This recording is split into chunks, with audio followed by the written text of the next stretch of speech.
Bonjour à tous, merci pour votre fidélité à ce magazine littéraire à l'encre de la plume. Aujourd'hui, nous avons grand plaisir à recevoir Marie-Isabelle Alves, épouse Kwasi alias Misa. Elle signe « Oublie-moi l'amour », une prose poétique, renfermant une centaine de textes lyriques à travers lesquels elle communique ses émotions au lecteur. Bonjour Misa. Bonjour, je suis ravie d'être avec vous. Merci d'avoir accepté l'invitation. C'est avec plaisir. Très bien. Alors, avant de nous intéresser, on va dire, au contenu de l'œuvre, nous allons permettre aux téléspectateurs de savoir, d'en savoir davantage sur cette personne qui exalte, échange et chante l'amour. Et c'est bien sûr à travers la biographie présentée par notre collaborateur, Morel Poti.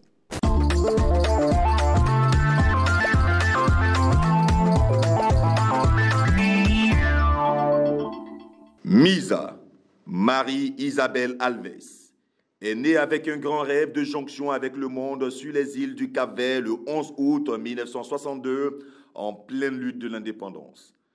À l'âge de 11 ans et demi, en partant rejoindre sa mère en Suisse, elle est remplie d'un futur visionnaire à conquérir universellement. Peintre, poétesse, sculptrice et thérapeute de massage énergétique, c'est tout le cosmos dans sa sensorialité d'amour et de lumière qu'elle embrasse pour unifier la vision du cœur qu'elle porte pour le monde. Le Brésil l'invite pour des conférences et formations. Et cet échange fait d'elle la Pachamama de jonction pour défendre une ancestralité qu'elle rencontrera en 1985 à Abidjan, en Côte d'Ivoire, où elle fera l'école des beaux-arts. De retour en Suisse en 1989, elle retourne sur les îles du Cap-Vert en 1996 pour extraire sa dette ancestrale et cheminer dans le silence de la clarté. Exposition en France, Portugal, Égypte, Afrique du Sud, Espagne, Italie, Cap-Vert, etc. Ambassadrice mondiale de la paix et de la culture pour la joie de créer et de faire des heureux, son parcours a été commémoré avec le prix de créativité mondiale de WWSF en Suisse et prix national des droits humains aux îles du Cap-Vert pour son travail avec les Rabelados du Cap-Vert et le prix international de San Remo en Italie pour la peinture en art contemporain en 2007.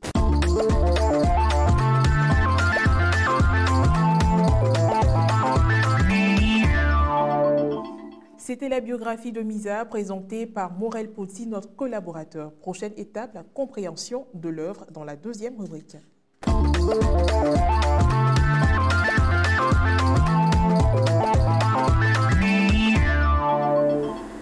Oublie-moi l'amour est une œuvre poétique de 179 pages à travers laquelle l'auteur nous plonge dans un univers surréel où les événements, les faits et les êtres évoqués sont bien réels. La quête de l'amour, de la liberté, de la paix et du bonheur est une réalité humaine à laquelle Misa nous ramène avec d'intenses émotions. L'on n'a pour habitude de dire que de coller une étiquette au poète, celle du rêveur. Celle du rêveur, mais vous, en plus d'être la rêveuse de l'amour, vous êtes une personne libre d'esprit intérieurement et cela exude de vous. On va dire que cela se ressent également dans vos écrits. La preuve, vous avez opté pour la prose poétique, c'est-à-dire un genre littéraire qui fait fi de tout ce qui est règles de versification, de rime et tout ça. Dites-nous pourquoi vous avez fait ce choix-là. Alors, il faut reconnaître que je suis une créole. Je suis née aussi d'un père blanc et d'une mère noire. Et donc, j'ai reconnu aussi très tôt que sur les îles du Cap-Vert, je suis venue à voir qu'il y avait un colonisé. Je suis l'enfant de l'indépendance. Et ma mère a émigré en Suisse. Donc, à 11 ans et demi, je suis partie en Suisse déjà chargée de tout ce choix qui était de comprendre ce mille et mille entre le noir et le blanc, pour lequel j'étais plongée aussi à moi-même. Et ensuite, quand je suis arrivée, ils ont dit à ma mère, à moi-même déjà en premier, tout ce qui n'est pas interdit est obligatoire. Et donc, ils ont dit à ma mère, il ne faut pas lui parler le créole ni le portugais, il faut qu'elle apprenne très vite le français. Et donc, j'ai vu, tu vois, sur les îles du Cap-Vert, toute cette prohibition qui a été de la culture africaine, et donc qu'il fallait se canaliser sur la culture européenne.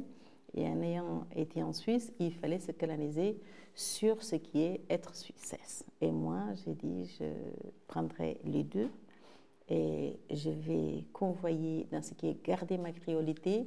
Ma mère, elle a appuyé sur le portugais et les Suisses ont appuyé sur le français. Donc, tu as vu que vraiment, j'avais énormément de choses à dire, et déjà sur la guerre d'indépendance, sur la lutte des personnes, sur ce métissage. Donc, toute cette coalition de perception, de personnes, de l'être humain. Moi, je suis née un être silencieuse. Je dis, ma bouche, ce sont mes yeux. Et en Suisse, on m'a vraiment appuyé aussi sur l'accélérateur pour que je dise ce que je pense. Et dire ce que l'on pense, c'est vraiment aussi accepter d'être critiqué. Parce qu'en Suisse, si tu dis vraiment ce que tu penses, on va dire, bon, il va falloir qu'on travaille telle chose, telle chose, telle chose, pour qu'elle puisse penser comme nous. Donc, tout ça fait exploser. Et en même temps aussi, si on explose, c'est parce qu'on explore aussi son intérieur. Et donc, cet intérieur avait énormément de pigments. Et j'ai choisi d'être africaine. J'ai dit, puisqu'il faut choisir, alors je choisirai d'être africaine. Et donc, qu'est-ce que c'est que d'être africain? C'est reconnaître la femme en tant que la sacralité d'une conscience. Et cette conscience aussi, elle est arborée dans ce qui est l'ancestralité. Et ça a été ma quête toute ma vie. Et donc, moi, je me suis dénudée. Je dis donc, je suis dénudée de tout ce qui est la peur. J'ai accepté de m'explorer. Et j'ai accepté aussi d'embrasser la totalité de l'humanité, connaître les sciences sacrées, connaître aussi tout ce dont on a comme système pour pouvoir aller outre. Donc, se donner à explorer aussi ce qui est la créativité à travers ce que l'on veut donner comme perception. C'est ce qui donne la liberté à la prose et c'est vraiment magnifique. J'invite toute personne à pouvoir s'adonner se libérer de toutes ces contraintes. Alors, Oublie-moi l'amour. Le titre, on va dire, du 13e poème de la page 39 est également celui de l'œuvre entière. Oui. Pourquoi avez-vous choisi d'intituler l'œuvre entière « Oublie-moi l'amour » ? Parce que vous voyez, c'est quand on arrive quelque part, nous sommes une enveloppe. Donc, j'ai dit, l'enveloppe de tout être humain, c'est de pouvoir se déchirer et de s'explorer. Et jamais, quand vous arrivez quelque part, on va s'occuper de ce dont vous êtes vraiment. On va vous voir selon l'enveloppe que vous êtes transportée. Ah bah tiens, t'es une femme. Ah bah tiens, t'es noire. Ah bah tiens, t'es café au lait.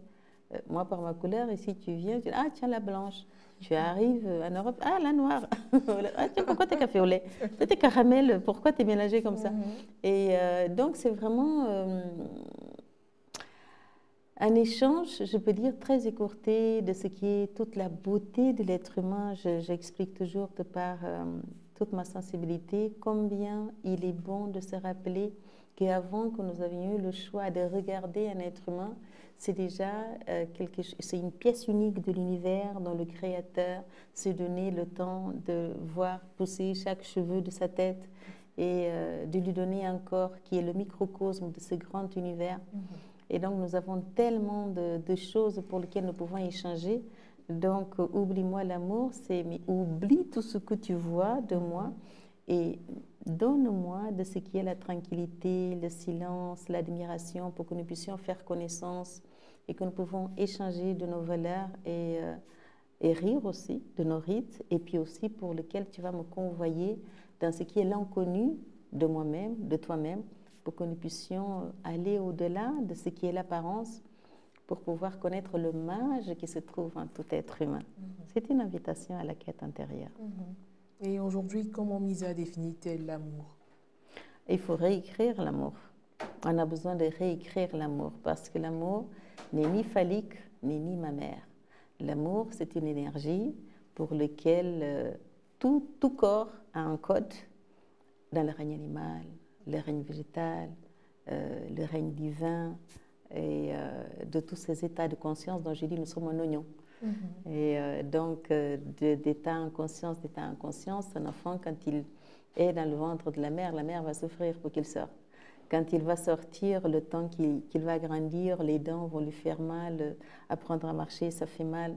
Donc, il faudrait vraiment que l'être humain puisse savoir que traverser la souffrance, c'est changer d'état de conscience. Donc, c'est très important que nous puissions réécrire l'amour pour savoir que l'amour, c'est un état universel. Donc, si nous devons embrasser cet être qui embrasse l'univers, il nous faut explorer cet univers au-dedans de nous-mêmes pour apprendre à nous occuper de notre jardin et apprendre aussi à connaître l'état que nous sommes, où il y a un être, où il y a un esprit, où il y a la lumière, où il y a le divin, où il y a tout un état de conscience dont il faut explorer. Donc, l'être de connaissance. L'être qui aime, c'est déjà l'être qui s'aime. Il apprend à s'aimer pour pouvoir donner et rencontrer son don. Tu rencontres le don, mais pour rencontrer le don, il faut donner. Donc, cet être de partage, et c'est cet être dont je voudrais admirer dans chaque personne qui pourrait se lire pour qu'il puisse me lire et délier tout ce qui est le verbe qui nous habite. Alors, Misa, nous poursuivons avec la première de couverture de l'œuvre. Vous parlez de la signification des éléments en dehors de votre nom et de l'intitulé de l'œuvre même. Nous avons sur la première de couverture un ton clair dominant. Nous avons également une photographie de vous tenant un objet, on va dire certainement un objet traditionnel. Donc, expliquez-nous quel est le sens, la signification de tous ces éléments. Moi, je suis passionnée de l'Afrique. Pour moi, depuis toute petite, on m'a demandé, mais Misa, avec qui tu veux te marier? Je dis, moi, je veux avoir un enfant d'un homme de chaque continent pour avoir toutes les couleurs à mes pieds. Et alors, ma grand-mère, j'ai été élevée par ma grand-mère, elle a presque eu une attaque, elle a fait mais il ne faut pas faire ça, il faut faire en sorte que, comme tu es jolie, alors épouse un blanc, et puis comme ça, il te donnera tout ce que tu veux.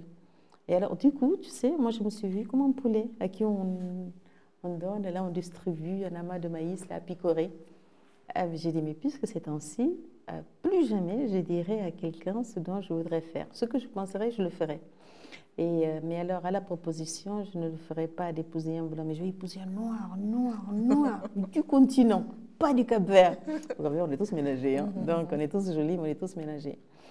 Et c'est comme ça que moi, dans mon sang, j'étais passionnée du noir. Et mon mari, il n'est pas aussi noir, parce que je suis allée au Sénégal, ils sont 3 fois plus noirs. Mais vraiment, c'était magnifique. C'est pour te dire que franchement, ça, j'ai fait 2 ans au Sénégal, la dernière mois, avant de venir ici. Et donc, c'est le masque du peuple Bassari.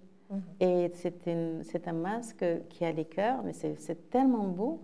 Et donc, ils sortent de la forêt après la circoncision, après l'initiation. Donc, et ils sont tous... Et cette reproduction, elle est identique. Voilà. Identique. Voilà. Et donc, c'est tout fait comme ça. C'est d'une finesse, c'est d'une telle beauté. Et moi, c'est vraiment ce travail de pouvoir reconnaître l'ancestralité en tant que véhicule pour épouser. Donc, moi, je suis venue pour épouser la terre entière à travers le cœur, à travers l'ancestralité, pour l'amener à cette cosmovision de ce qui est l'art qui articule à travers ce qui est l'essence que nous portons pour trouver notre essence. Et c'est ainsi que nous pouvons cheminer dans ce qui est la vie sans contrainte, mais être itinérant, parce que nous ne sommes pas appelés à être sédentaires. Pendant que nous sommes jeunes, j'invite tout le monde à s'explorer et à connaître la grande diversité de notre continent africain, qui est la mère de l'humanité. En tant que mère de l'humanité, nous devons convoyer notre connaissance avec la terre entière. À vous écouter, à lire votre œuvre, on a l'impression que vous tirez votre inspiration de votre propre vécu. Oui. Moi, je ne tire que de moi-même. Comme ça, moi, je suis sûre. Je peux vraiment parler de mon expérience. De par mon engagement dans la vie, j'ai été vraiment invitée dans toutes les sources académiques et culturelles. Et pour moi, c'est vraiment très important aussi d'avoir pioché dans toutes les religions. Donc, et d'avoir fait l'expérience de ce qui est le jeûne, les énergies, tout ce qui est la complicité avec le corps et les sensorialités. Donc, c'est très important de se rendre compte que nous avons un très grand corps, même s'il a été diminué de par le fait que nous avons un temps limité, mais nous sommes des êtres illimités. Mais il faut faire le travail de ce qui est limité pour aller au plus loin de ce qu'est cet univers qui nous invite à être l'être de l'univers. Donc vraiment, je peux vous dire que j'invite tout le monde à s'explorer. Et moi, je suis là pour apporter mon témoignage, mon expérience. Et ce livre, il a été écrit il y a 25 ans en arrière. En combien de temps? 25 ans en arrière? C'était il y a 25 ans en arrière, sur 1 an et demi. Parce que c'est une aventure avec quelqu'un que j'ai beaucoup aimé et dont je lui ai dit, écoute, je ne crois pas dans ce qui est l'attraction de cet amour, dont je voudrais connaître la profondeur. Donc, nous allons vivre ensemble, mais tu ne vas pas me toucher, tu ne vas pas m'embrasser, tu ne vas rien me faire. Tu peux faire ce que tu veux avec quelqu'un d'autre. Et donc, c'était vraiment une vraie expérience et je suis descendue au plus profond d'un puits dont je ne connaissais pas la profondeur. Et j'ai tellement souffert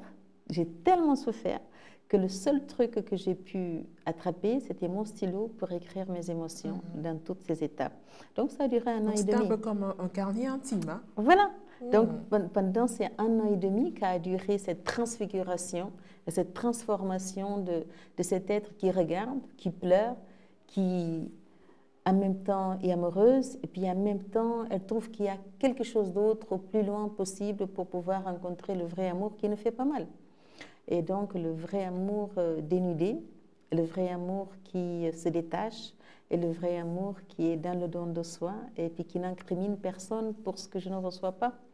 Donc, c'est ce déshabillage qui a fait Oublie moi l'amour, et que est vraiment une authentique histoire qui a permis, au fait, de trouver mon don de poétesse, parce qu'avant, je pouvais vous dire, je vois des phrases passer, je vois des visions dans ma vie, je ne pouvais pas les écrire. Au moment où je prends le stylo pour... C'était fini, c'est passé, mais c'était quoi qui est passé? C'est tellement joli. Donc, ça a permis, au fait, de pouvoir trouver cette verticalité.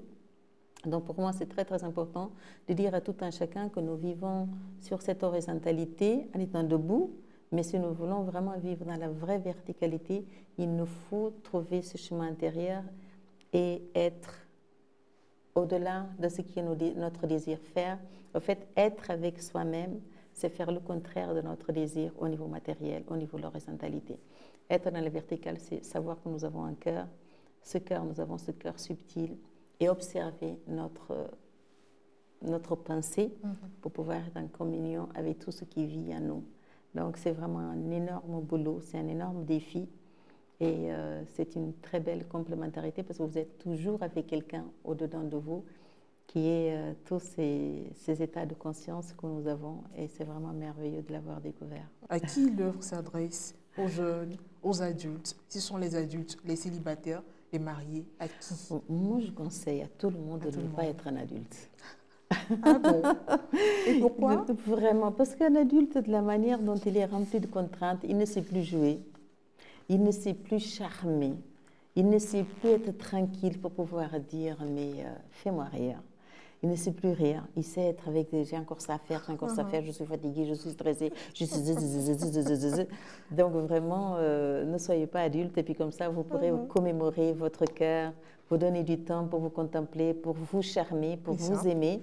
Et puis ensuite, prendre le temps de pouvoir se fluidifier et dire « je ne suis ni un homme, ni une femme, je ne suis pas porteur d'une couleur, je suis porteur d'une conscience de la divinité, car notre destin nous destine à une divinité. » Et donc, le divin, il nous divine à travers notre volonté, à travers ce dont nous faisons aussi. Plus nous nous aimons, plus le divin en nous se sentira aimé. Plus il se sentira aimé, plus il agrandira notre conscience. Et plus nous avons cette conscience qui s'agrandit, plus nous trouvons un champ qui est notre jardin d'Éden à cultiver. Donc, ne soyez pas un adulte, parce qu'un adulte n'est pas responsable.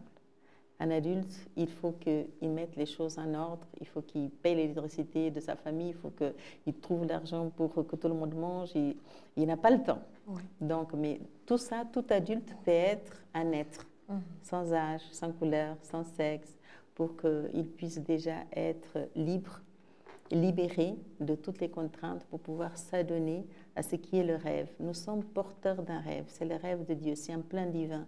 Nous sommes tous des messagers, mais nous ne donnons pas assez de temps. Donc donnez-vous 2 jours, 2 heures, vous allez être fidèlement imprimé de l'amour qui est de vous-même pour toute nature, parce que nous sommes quand même responsables de tout ce qui est cette divinité qui nous a été donnée, normalement, pour être responsables et les protéger. Donc, si nous sommes protecteurs de tout ce qui se trouve sur la terre, nous devons faire un geste pour toute l'injustice qui se passe depuis des années, des siècles, et pour tout simplement nous mettre en face de ce qui est la consommation, la matérialisation. Et l'Afrique est sacrée, elle est féminine. Et les femmes, nous devons faire en sorte que nous puissions nous aimer. Quand je dis nous aimer, c'est vraiment nous donner la main. J'ai une amie qui dit oui, mais les femmes et les femelles, c'est différent. Et c'est vrai qu'il nous faut nous éduquer. Et pour cela, les femmes de l'ancestralité sont là. Ici, vous avez les Comians qui sont millénaires et dont elles ont été, de par ma recherche, diabolisées. C'est des grandes consciences qu'il faut mettre en avant. Il nous faut réapproprier toute notre royauté et tout ce qui est la royauté, les femmes qui sont les reines-mères et toutes celles qui sont prêtresses, et prendre ce qu'il y a à prendre et faire des livres. Tous, j'invite toute personne à prendre un cahier, écrire l'histoire de sa mère, de son grand-père, de sa tante, de là où il est venu, de sa langue, et de pouvoir mettre en avant des petites encyclopédies qui peuvent s'échanger entre familles et de reconnaître le métissage de l'Afrique. Le métissage, ce n'est pas deux peaux foncées, claires. C'est la connaissance dont il faut mettre en avant plus que jamais en ce moment dans la technologie que nous avons. Chacun peut avoir sa page dont il va mettre l'histoire et à travers l'histoire des photos. Et chacun pourra vraiment faire une encyclopédie familiale, manuelle, qui tourne. Il nous faut profiter de ça plutôt que de profiter vraiment de ce qui est le bâclage, de tout ce qui est l'ancestralité, la culture. L'art, c'est s'articuler. Il faut apprendre à articuler et être dans la joie. Parce que l'amour de soi-même, l'amour pour l'univers et tout ce qui se trouve autour, et donner de l'intérêt à écrire, c'est de pouvoir se donner une posture. Nous avons choisi quand même de décrypter « Oublie-moi l'amour ». Oui. L'intitulé, c'est vrai, de l'œuvre, mais c'est également un poème de ce recueil. Oui. Oublie-moi l'amour. Tout de suite, on va dire de prime abord, on se dit c'est certainement quelqu'un qui a connu une grave déception. Aujourd'hui, la personne ne veut plus être aimée, elle ne veut plus aimer, alors que c'est tout autre chose. C'est tout autre chose. Nous lisons ce poème. Et pourtant, la personne à qui j'ai vu ça, c'est quelqu'un de merveilleux. C'était un ange. C'était quelqu'un qui était toujours disponible, qui, même s'il venait à 2 h du matin, tu veux manger, il va faire une omelette, il va très bien le faire. Moi, je suis végétarienne. Je mangerai, depuis ma naissance, je ne mange rien de ce qui est de la viande, du poisson. Mais j'aime les légumes, j'aime les fruits. Donc, et c'est vraiment quelqu'un des plus agréables. Mais pourquoi tu veux faire ça? Et c'est ainsi que nous sommes restés très amis. Mais j'ai dit, parce que j'ai besoin de me confronter à moi-même. Donc vraiment, c'était une couverture que je voulais enlever de moi-même. Parce que moi, je suis née en disant, mais je sens que nous sommes prisonniers. J'ai posé la question au vieux, mais j'ai dit, mais je veux savoir comment est-ce qu'on peut sortir de ce corps. Ce corps, c'est un corps qui me fait mal. Et puis, comment est-ce qu'on peut percer le ciel? Je veux voir qu'est-ce qu'il y a de l'autre côté. Je les épouvantais. Et donc, ils ne me posent pas de questions, ils me répondaient. Donc, tu vois, depuis toute petite, je suis née, je suis une âme curieuse. Et donc, de cette curiosité, j'ai toujours voulu piquer pour aller plus loin. Donc, je n'ai jamais cru dans ce corps. Et tout ce qu'il consomme aussi, je disais, tout ce qu'il consomme aussi me fait mal. De par la consommation, nous sommes malades. De par la consommation de ce que les hommes ont fait, l'alcool, la drogue, ça crée beaucoup de ce qui est la profusion de maladies, d'exploration. Et si nous avons eu la colonie aussi, c'est par rapport à notre richesse. Et il y a eu pendant des centaines d'années toute cette douleur. Donc l'être humain doit se rendre compte que ce corps, ça se paye cher d'être dans ce corps. Ça paye cher. Nous passons des heures pour le faire à manger, pour aller acheter les choses au marché, les gens pour cultiver la terre, alors qu'il y a d'autres moyens de pouvoir vivre avec moins de sévérité envers ce corps. C'est de se rendre compte que derrière l'image, il y a le mage. Et c'est vraiment très, très important de se rendre compte que maintenant, nous sommes dans une ère cosmique et que nous pouvons aussi nous nourrir d'un état d'Anthony d'amour et d'eau et d'amour. Et vraiment, ça vaut la peine aussi de connaître aussi qu'il y a la conscience pranique dont on peut se passer de la nourriture matérielle et garder très, très peu de nourriture. Donc nous pouvons arriver à déterminer l'être qui se libère du matériel et qui est itinérant parce que nous sommes prisonniers de la consommation, parce que nous vivons sédentaires. Donc oublie-moi l'amour, c'est vraiment un état de conscience dont il faut déterminer qu'il ne faut pas faire en sorte de faire ce dont on vous dit de faire.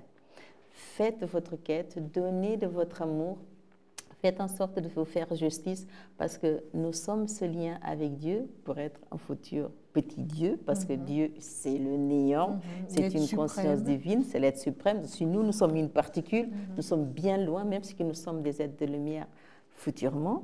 Et donc, il faut chercher cette illumination. Nous sommes des êtres en évolution. Donc, si nous sommes dans la chair, il faut passer dans l'être de lumière. Et d'être de lumière pour pouvoir aller être cet être de conscience divine. Donc, c'est ce qu'il faut travailler. C'est l'éternité en nous. Tout se trouve en nous. Mais il faut le dévoiler. Donc, oublie-moi l'amour. Il faut faire en sorte d'oublier ce qui est, ah oui, tu as 20 ans, tu as 25 ans, il faut te marier, il faut avoir une maison, il faut avoir une voiture, il faut avoir un boulot, il faut avoir un diplôme. Le diplôme, vraiment sur ce qui est cette conscience, je dis toujours, de l'horizontalité, c'est vraiment pouvoir bénéficier d'être un être qui va entretenir le système mis en place pour être un être conditionné à consommer. L'être qui s'adonne à l'exploration de soi-même, c'est l'être qui va véhiculer sa verticalité, sa connaissance pour être en quête et rencontrer des autres têtes et être dans le don de soi. Pour cela, prends note de ce qui est ton rêve et de ce qui est ta commémoration pour pouvoir véhiculer le don de toi et être guidé par le cœur. Cet être d'amour, c'est cet être qui se fait guider par le cœur et non par ce qui est l'intellect. L'intellect est limité. Le cœur, il est illimité. Et moi, je suivais ce cœur. Et pour cela, je dirais à tout le monde, je suis la femme la plus amoureuse du monde parce que j'ai tout épousé. Et j'ai épousé Dieu parce que vraiment, je ne peux pas me passer de Dieu à chaque instant. Et c'est avec ce Dieu que je commémore tout acte, toute pensée, toute chose. Et que je marche avec cet élan d'amour pour pouvoir être cet être d'amour, pour convier tout le monde à épouser le cœur et suivre son cœur. Les dieux de mon enfance, racontez-nous un peu. Mon Dieu, même moi je peux pleurer en lisant les yeux de mon enfance. Alors je vais te dire, les yeux de mon enfance, c'est vraiment quelque chose qui me fait toujours pleurer. Vraiment, ma mère m'a appelée Marie à cause de la Vierge Marie, Isabelle à cause de la Sainte Marie, la Vierge, la Sainte Isabelle. Et donc, au Cap-Vert, tout a été interdit. Donc, nous, notre grande héroïne, c'est la Vierge Marie. Hein. C'est la Vierge Marie, je suis l'âne et le bœuf. Et donc, pour moi, la Vierge Marie, c'est notre Mère Céleste, n'est-ce pas? Et pour lequel aussi, c'est l'âme divine à nous. Donc, l'âme divine à nous, s'il y a Dieu, s'il y a... Amadou Ampateba, j'aimais beaucoup, il disait, il y a 80% de la masse populaire, il y a 15% des bandits, des assassins, des violeurs, des voleurs, et puis il y a 5%, c'est des prophètes, Krishna, Jésus, Mohamed. Et donc, tu vois que quand on arrive à avoir la connaissance de tous ceux qui ont convoyé des livres, nous voyons aussi qu'il faut se dire que nous sommes le prolongement. Nous sommes le prolongement de Jésus, nous sommes le prolongement de Mohamed, nous sommes le prolongement de toutes les femmes reines du monde et de l'Afrique, nous sommes le prolongement de Dieu. Donc, quand je fais des ateliers ou des forums avec les jeunes et avec les enfants, je dis, je suis plus grande de par l'âge, mais c'est vous les plus vieux. Parce que moi, j'ai déjà déterminé tout mon engagement et je suis en train de vous raconter à travers mon témoignage ce qu'a été ma vie. Vous êtes les plus vieux. Donc, grandissez en commémorant votre mère. Dites-lui, je t'aime, maman. Donc, je t'aime parce que, à travers la Vierge Marie, à travers la parole qu'elle a reçue, elle a engendré un enfant divin. Nous devons faire en sorte que de cette communion que nous avons avec la parole, avec l'amour de Dieu en nous, nous devons tous avoir l'engagement de commémorer des êtres divins en nous. Donc, chaque femme est une Vierge Marie. Chaque enfant que je regarde est un Jésus. Et chaque création que j'admire, c'est la création divine. Donc, il nous faut commémorer cet amour en inculquant à l'enfant à s'aimer, pour pouvoir être un être d'amour, de paix et d'harmonie. Car tout l'univers est silence et paix et harmonie. Il n'y a que nous, les êtres humains, qui faisons du bruit. J'apprends toujours à faire entendre que la mer, il y a des millions d'animaux dedans, de poissons, de tout ce que vous faites. Mais ils ne font pas de bruit. On ne les entend pas. Sur la terre, il y a des oiseaux, il y a des millions d'animaux, on ne les entend pas. Mais nous sommes là à détruire leur habitat. Pour les plantes et les fleurs, nous avons tellement, et c'est tellement choyant. Et vraiment, j'invite toute personne à arborer des jardins fleuris dans leur maison. Le second poème que nous avons sélectionné, Les fleurs de ma tombe, à la page 38. Est-ce que Misa peut nous faire l'amitié de la lecture de ce poème? Sur ma tombe, tu viendras déposer des fleurs et me faire montrer que tu as de la peine. Montre-moi ta joie d'exister encore à la vie, en imitant les plus jolies fleurs dans ton cœur. Sur ma tombe, tu pleureras ma perte. Il serait juste que tu ne sois pas perdu par ma perte. Dans tes nuits, tu serais agité que je ne sois pas à tes côtés. Il serait juste de passer tes nuits à rêver à de tendres moments que nous avons passés ensemble. Dans la journée, tu pleures ma non-présence du visible. Sache que j'existe tout aussi bien que toi et que dans l'invisible, tu me fais de la peine de croire que je ne suis pas à tes côtés. À tes côtés, je suis et j'arrose les fleurs de ma tombe avec toi. Un poème plein de sens. Oui. Ce sont des choses assez simples auxquelles on ne pense pas très souvent, alors que qu'est-ce qui vous a motivé à écrire cela? Quand je suis arrivée en Suisse, dans chaque immeuble, mon immeuble c'était 3 étages, j'étais toute seule comme enfant. Et il est interdit aux enfants d'un immeuble d'aller jouer avec les immeubles de l'autre enfant, d'autres immeubles. Oui. Donc, c'est ainsi que, même en étant toute seule, je n'avais pas de camarades. Donc, il y avait 2 camarades. En Suisse, il n'y a pas beaucoup d'enfants dans les immeubles. Donc, il y avait 2 enfants dans l'immeuble à côté. Donc, je me suis fait chasser par le concierge, parce que dans chaque immeuble, il y a un concierge. Donc, non, c'est interdit d'immeuble à immeuble, vous ne pouvez pas venir jouer ici. Donc, moi, il y avait un cimetière en face. Donc, ce que fait que c'était mon passe-temps. Moi, j'allais me promener au cimetière. Donc, puis finalement, je jouais, puis tiens, celui-là, il est mort à 10 ans, ça a 8 ans. Ah, ça, j'avais vu, je vais aller un peu plus loin. Ah, ça, c'est un vieux monsieur, ça, c'est une femme. Ah, ça, c'est comme ça, c'est un espagnol. Donc, ce que fait que c'était devenu un passe-temps d'aller au cimetière, d'aller manger des cerises quand il y avait la neige, d'aller jouer avec les flocons de neige. Donc, c'est comme ça que moi, je peux te dire que de mon ressenti aussi de ce qui est ma vie au Cap-Vert, là-bas, on s'amuse beaucoup en parlant des morts. Et puis, par rapport à la connaissance christique, tu sais très bien que nous sommes immortels. Donc, si nous sommes immortels, nos âmes, nos états d'esprit sont vivants. Et nous sommes dans un temps hors du temps, parce que Dieu, il est dans un temps éternel. Donc, rien ne se meurt. Et tout est dans un équel d'état de conscience. Donc, il nous faut nous approprier de nouveau que nous sommes des êtres immortels. Et pour cela, rien de ce qui est en enveloppe, qui laisse son temps avec lequel il doit passer ici sur la terre, pour lequel je souhaite à tout le monde de connaître l'être de lumière en lui pour passer la porte. Parce que si nous passons la porte, nous devons être des êtres de lumière et non des êtres de chair. L'être de chair, c'est pour ici. Donc, travaillez votre être de lumière pour rencontrer cet au-delà de cet être qui n'est pas un être mortel, mais un être qui s'est transformé pour être un être immortel. Et nous sommes tous immortels. Donc, ne vous mettez pas dans le sarcophage dans lequel nous sommes. Allez-y au-delà du sarcophage, travaillez votre cœur pour vous unir à l'univers. Nous avons un autre poème, J'ai mal à l'amour, à la page 58. J'ai mal à l'amour. On a pour habitude d'entendre l'amour faire mal, mais là, j'ai mal à l'amour. Oui, à un moment donné. Qu'est-ce que nous devons comprendre? Alors, tu veux que je le lise ou tu veux que je l'explique? On va expliquer. Oui, mais bon, c'est une interrogation parce que la souffrance, c'est quelque chose dont tout le monde essaye d'y échapper. Or, nous souffrons pour tout et nous souffrons en tout. Donc, il faut accepter de parler avec ce qui est la souffrance à nous-mêmes et amener cet être d'amour à naître à nous. Il faut nourrir l'être d'amour qui se trouve en nous.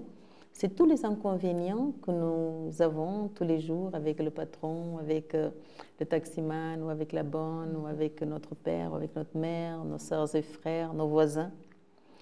parce que eux tous aussi sont en manque d'amour. Donc, le fait que quelqu'un ne soit pas souriant, souriez-le. Le fait que quelqu'un soit triste, ne lui dites pas, ah, tu es triste. Mais non, mais s'il est triste, il le sait déjà. Donc, mais convoyez à être un être de joie. Donc, être dans la joie, ça ne veut pas dire je suis là, hilarante, en train de crier ma joie. Non, non. Je suis en train de convoyer ma joie, mon harmonie, et je le donne tranquillement, sans pour autant faire du bruit. Donc, c'est d'abord nous avec notre joie, nous avec notre amour, et ensuite je le distribue à tous ceux qui en ont besoin, mais aussi même à l'univers. Donc, il nous faut cette complicité pour ne pas souffrir de l'amour. Il nous faut être dans le don, dans la joie, dans l'harmonie, et aussi dans ce qui est cette enquête qui nous inquiète, toujours être dans ce qui est la perception de nous-mêmes. Ne soyez pas malheureux, soyez vraiment celui qui cultive l'amour et qui donne l'amour dans le silence. Le bonheur de t'avoir rencontré le Oui. 2 juillet. Oui. Il s'agit d'un poème qui s'adresse à quelqu'un, c'est une dédicace. Qu'est-ce que c'est?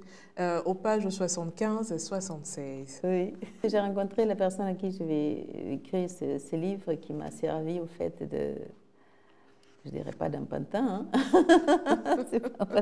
C'est vraiment un être merveilleux et pour lequel il était disposé à tout ce que je voulais. Donc l'avoir rencontré un 2 juillet, c'était une fête de l'indépendance que j'ai préparée et puis il m'a demandé, tu veux une douche? Je dis, non, mais pour une douche, oui. J'ai répondu comme ça, oui, mais c'était vers 2 heures du matin aussi. Il y avait une très grande rencontre, une très grande soirée. Et donc, il m'avait dit, mais qu'est-ce que je peux faire pour t'aider? Je lui ai dit, oui, tu peux laver là, il reste tout ça. Et j'étais en train de tout terminer. Et à la fin, il dit, bon, j'ai tout terminé, tu veux une douche? Puis moi, j'avais répondu, oui, oui, je veux une douche. Mais je ne pensais pas qu'il allait me doucher, mais il m'a douché avec le tuyau. Et j'étais toute mouillée, donc il y avait plein de monde tout autour et tout. Je ne savais plus quoi dire. Donc c'est ainsi que vraiment l'avoir rencontré le 2 juillet pour cette fête, l'indépendance, avant d'aller au Cap-Vert. Tout est commémoratif chez moi. Tout acte est commémoratif et tout acte devient un écrit. Et tout écrit devient quelque chose à méditer. J'invite toute personne aussi à mener la méditation dans sa vie et dans tout ce qu'il veut s'aimer. Je dis le futur, il est vide, il n'y a rien. Donc, selon le choix que je fais du don de moi-même pour semer dans le futur, ma vision, ma connivence, mon rêve, tous les jours, il faut entretenir ce rêve. Soit dans l'acte, soit en étant disponible, soit en méditant pour écrire. Pour le cultiver, il faut le faire grandir. Nous sommes le tuteur de notre pensée. Donc, nous sommes le tuteur de notre pensée. Donc, vraiment, ce futur, quand il va venir se présenter, je serai avec mon présent. Oui. Et c'est ainsi que je pourrai lire l'histoire de mon passé, le choix que j'ai fait et ce que j'ai semé dans mon futur. Donc, ne restez pas dans le futur. Ne faites pas grandir le passé. Ce n'est pas possible. Faites grandir le futur en y mettant dans votre présent le fruit que vous désirez savourer. 2 femmes se regardent pour un même amour. Oui. Alors un jour, j'étais arrivée à la maison et puis, comme j'avais donné toute liberté à la personne de faire ce qu'il veut, et je suis arrivée, j'ai enlevé mes chaussures et après, j'ai fait un petit tour dans le salon et j'ai vu que dans la chambre, il y avait quelqu'un. C'était quelque chose que pour moi, ça ne m'était jamais arrivé. Donc, j'ai entreposé la porte et j'ai ouvert un tout petit peu et j'ai vu au fait qu'il y avait un couple dedans. Donc, c'était l'amie en question qui était là avec une de ses amies. Donc, je suis revenue tranquillement en arrière pour sortir. Et c'est comme ça que j'ai voulu reprendre mes chaussures. Et puis, au fait, mes chaussures étaient face à la botte de la fille qui était là. Et moi, en ayant levé mes chaussures, je n'avais pas vu les bottes. Et donc, quand j'ai vu la botte face à mes chaussures, c'était 2 femmes qui étaient face à face. Et c'est comme ça que je me suis assise et que j'ai écrit ce texte. 2 femmes se regardent pour un amour. Voilà. Pour un amour, pardon. Voilà. Tu vois, et donc c'est ce qui a fait cette histoire. Et puis finalement, après, on a fait connaissance. Et après, l'amie lui a dit, Misa, elle sera toujours là, même si tu es jalouse. Il vaut mieux que tu ne sois pas jalouse parce que c'est quelqu'un qui ne veut rien d'autre que de donner de son amour. Et finalement, nous sommes devenus amis. Après, finalement, moi, quand j'ai fini mon histoire, elle a épousé Cette personne, elle a eu 3 enfants et puis après, bon, elle a fini aussi par partir, après 15-20 ans. Mais je veux dire, c'était cette histoire. Donc, un cadre de vie est fait pour te dévoiler. Donc, sachez tous que quand nous sommes dans un cadre de vie, tant que vous ne vous apitoyez pas à dire c'est ici que je dois rester, je suis un être sédentaire, je suis un arbre, je suis un caillou. Non, vous êtes un oiseau avec notre tête, nous sommes dans le ciel. C'est notre pied qui est par terre. Donc nous pouvons sillonner le monde entier. Donc ne vous apitoyez pas, ne restez jamais au même endroit. Partez. Le pardon, il est très important. Alors c'est la première chose. Et Misa a également écrit un poème qui s'intitule « Pardonne-moi ». Voilà. Je trouve que tous les jours, c'est quelque chose dont nous devons chantonner. Vraiment, il faut pardonner.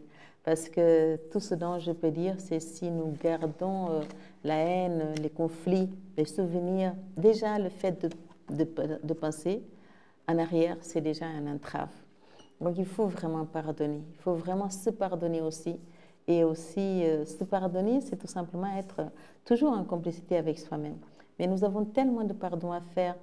Nous avons des pardons à mener envers nous-mêmes, envers la famille, envers la patrie, envers le système, envers la nation, envers cette planète qui n'attend de nous que des êtres d'amour aussi, parce que nous sommes en train de la piller tous les jours, de marcher dans ce qui est « je veux avoir, je veux continuer, je veux ». Si vous libérez vraiment de tout ça et que vous pardonnez aussi et que vous êtes en connexion avec ce divin dans notre cœur, nous allons nous convoyer à être transparents comme l'univers. Et je pense qu'à ce moment-là, il n'y aura plus de problème, puisque si nous vivons dans l'amour et dans le bien-être pour tous, nous allons nous rendre compte que la vie, elle vibre à travers nous. Donc, il faut pouvoir se diluer et nager. Je dis toujours, nous sommes un océan d'amour. Donc, nager dans votre eau et sentimentaliser les bons mots pour pouvoir prendre la bonne part de ce qui est ce jardin secret qui secrète à nous le bonheur d'être avec tous les êtres humains. L'insolence dans l'insouciance. Bizarre. Tu as vu ici en Côte d'Ivoire, m'a insulté. T'as vu, il m'a dit ça. T'as vu sa grande bouche là. T'as vu ton chroné. Donc, c'est dire, il y a des insultes sympathiques partout. Moi, depuis toute petite, on a toujours dit à tout le monde qui devait venir à mes côtés que personne ne devait utiliser des mauvais mots. Donc, je n'ai pas grandi avec des insultes. Et les gens, quand je les entendais comme ça insulter, ça me faisait plutôt rire parce que déjà, on m'appelait Blanche-Neige quand j'étais petite. Je n'ai jamais compris pourquoi on m'appelait Blanche-Neige. Et après, quand je suis partie en Suisse, j'ai connu l'histoire de Blanche-Neige. Donc, je peux te dire que pour moi, je trouve néfaste de pouvoir apporter un mot comme ça envers une personne, insulter. Beaucoup de personnes s'insultent, surtout au marché. C'est terrible. Ah, mais vraiment, j'ai dit, c'est pas possible. C'est quelque chose que je ne peux pas croire. Et il ne faut pas faire croître ce mauvais côté où on insulte l'autre. Donc, et ils le font dans l'insouciance, mais nous devons savoir que tous les mots que nous déployons, c'est vivant. Donc, déployons des bons mots, déployons la bonne connivence pour pouvoir être cet être d'amour qui appartient à Dieu, n'appartient pas aux méchants. De sa plume sonné pas mal de poèmes et nous en avons décrypté que 7. Sinon, il y en a une centaine dans cette œuvre. Alors, Misa, dites-nous, parmi tous ces poèmes, quel est celui qui vous plie au caprice de votre sensibilité? Mais tu as vu qu'à la fin de ce livre, bon, je vais te dire un secret. J'ai plus de 10 livres qui sont dans le tiroir. Tout simplement parce qu'au Cap-Vert, on n'édite pas en français. C'est un pays lusophone. Donc, et moi, je n'avais pas le temps de m'en occuper parce que tout ce que je faisais au Cap-Vert par rapport à ce village créatif dont je suis venue ici pour faire la même chose, je dis un bonjour à Ndokakro parce que j'ai choisi Ndokakro à Yamoussoukro pour pouvoir faire ce village pilote et amener cette épousaille entre les continents et les continents aussi en dehors de l'Afrique. Donc, je peux te dire qu'à la fin, tu as vu que c'est comme une omelette. Donc, l'amour, c'est comme une omelette. Je fais mon petit plat, on mange et j'invite tout le monde à manger du nombril vers le haut maintenant. Du nombril vers le bas, vous avez assez mangé. Le haut, par rapport à la bonne parole, à la bonne senteur, la bonne vision, à la bonne écoute. Donc, soyez l'éditeur de l'amour dans tout ce que vous faites. Et Misa nous a laissé un joli cadeau, on va dire, vers la fin de son œuvre. Donc, de la page 169 à la page 176, elle nous a offert un spécial album intitulé Le Sublime Amour. Nous voyons des représentations et tout ça. Qu'est-ce que cela représente? Oui, parce que ce sont tous des calligraphies féminines, masculines, où c'est des visages entremêlés l'un dans l'autre. Et tu as vu que le côté féminin et le côté masculin, le côté masculin, c'est très négroïde avec des grands nez, des grandes bouches très sensuelles.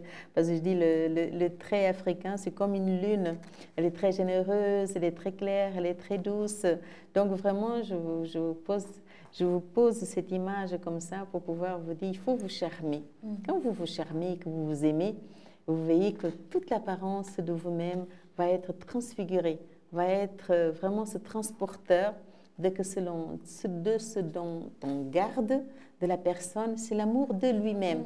Et cet amour de lui-même nous fera être dans un charme dégagé par l'expression. Nous changeons de corps à travers nos yeux. Donc ne soyez pas le corps, soyez les yeux. Soyez les yeux de l'univers pour vous unir avec toutes choses et sublimer toutes choses et méditer dans toutes choses. Et laissez votre amour vibrer avec la vie parce que nos pensées, elles sont vivantes, elles se promènent d'être à naître, elles se nourrissent d'amour. Très bien. Pour terminer notre entretien, qu'est-ce que Misa souhaiterait que l'on retienne de cette œuvre poétique? Oublie-moi l'amour. Bon, ne retenez rien du tout. Faites-les en sorte qu'elles aient des ailes pour s'envoler dans toutes les consciences et que tout le monde puisse naître dans ce qui est cette proposition d'être avec son amour pour pouvoir donner son amour, pour pouvoir être un être qui se laisse admirer et qui se laisse toucher par tout le monde, puisque quand on est translucide et transparent comme l'univers, on ne fait que briller comme les étoiles. Donc, brillez dans les yeux de l'autre et faites en sorte d'être de connivence avec l'univers d'en haut et non celui d'en bas. Misa, c'est le nom d'artiste. Merci infiniment. Merci de m'avoir fait l'amitié de cet échange. Misa à l'état civil est Marie-Isabelle Alves. Et pour ce coup-ci, merci infiniment. C'est un plaisir, je vous aime. De tout mon amour, que Dieu nous bénisse. Amen. Amen, amen, amen, amen. Quant à nous, nous poursuivons avec la troisième et dernière rubrique de cette émission, Vitrine. C'est bien sûr avec Marie Abissier.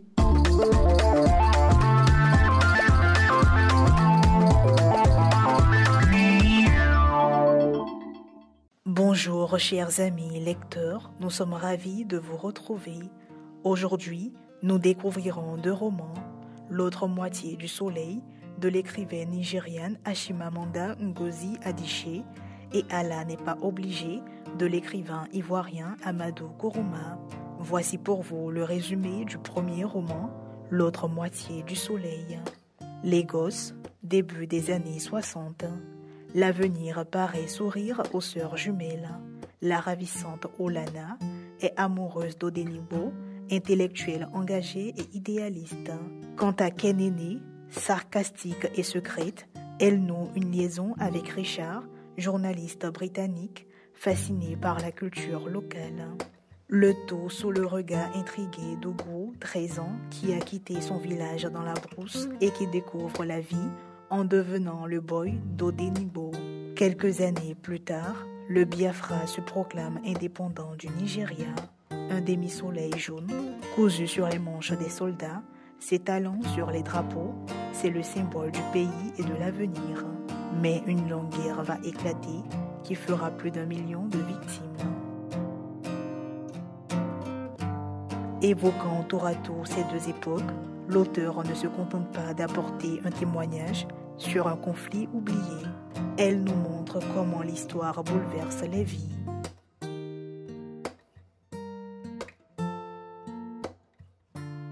À présent, nous partageons des informations sur l'auteur à travers sa biographie. Chimamanda Ngozi Adichie est née le 15 septembre 1977 dans la ville d'Enugu, dans l'état d'Anambra, au sud-est du Nigeria. Elle a reçu plusieurs prix universitaires et littéraires et est également connue comme une militante féministe et essayiste. Pendant 1 an et demi, elle étudie la médecine et la pharmacologie à l'université du Nigeria. À l'âge de 19 ans, elle quitte le Nigeria pour les États-Unis pour étudier la communication et les sciences politiques à l'université de Philadelphie en Pennsylvanie. En 2001, elle obtient son diplôme universitaire avec la mention honorifique. Elle achève ensuite un master en création littéraire à l'université Johns Hopkins de Baltimore en 2003. Elle obtient une maîtrise en art d'études africaines à l'université Yale en 2008. Elle reçoit en 2017 un doctorat honoris causa en littérature au Haverford College et de l'université d'Édimbourg et un autre doctorat honoris causa de l'université de Fribourg en Suisse en 2019. Maintenant, le résumé de l'œuvre Allah n'est pas obligé. Il s'appelle Birahima, il a une 12aine d'années et comme beaucoup d'enfants, il joue au petit soldat avec une mitraillette. C'est facile, on appuie et ça fait tralala. Sauf qu'ici l'arme est bien réelle et les morts ne se comptent plus. Birahima fait partie de ces orphelins qui ont tout perdu et n'ont d'autre recours, malgré leur jeune âge, que de devenir des sortes de mercenaires dans les guerres tribales qui déchirent des pays comme le Libéria ou la Sierra Leone, les fameux enfants soldats. Le tableau est atroce. C'est le règne du grand banditisme, sous couvert d'activités soi-disant révolutionnaires, des massacres de populations civiles, les pires horreurs. Mais Allah n'est pas obligé d'être juste avec toutes les choses qu'il a créées ici-bas.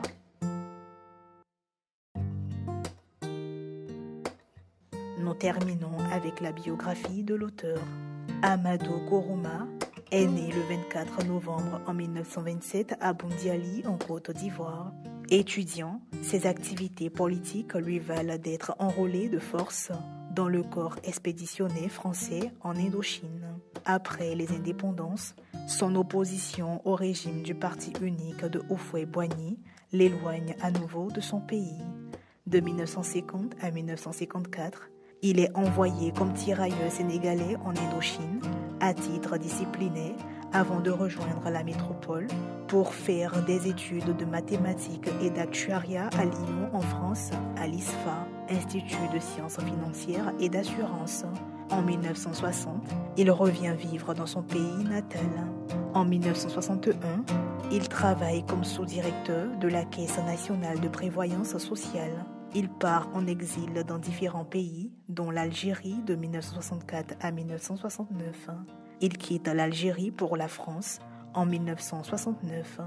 Il est embauché dans une banque parisienne et occupe le poste de sous-directeur d'une de ses agences à Abidjan en 1971. Il devient l'un des écrivains les plus renommés du continent africain avec ses différents romans. Amadou Kourouma a eu des distinctions pour le Grand Prix littéraire d'Afrique noire, prix du livre inter, le prix Renaudot et le prix concours des lycéens. Il a aussi été récompensé par le Grand Prix Jean Giono. Il est mort le 11 décembre 2003 à Bronn en France.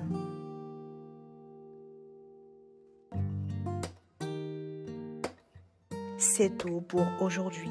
À bientôt pour de nouvelles découvertes littéraires.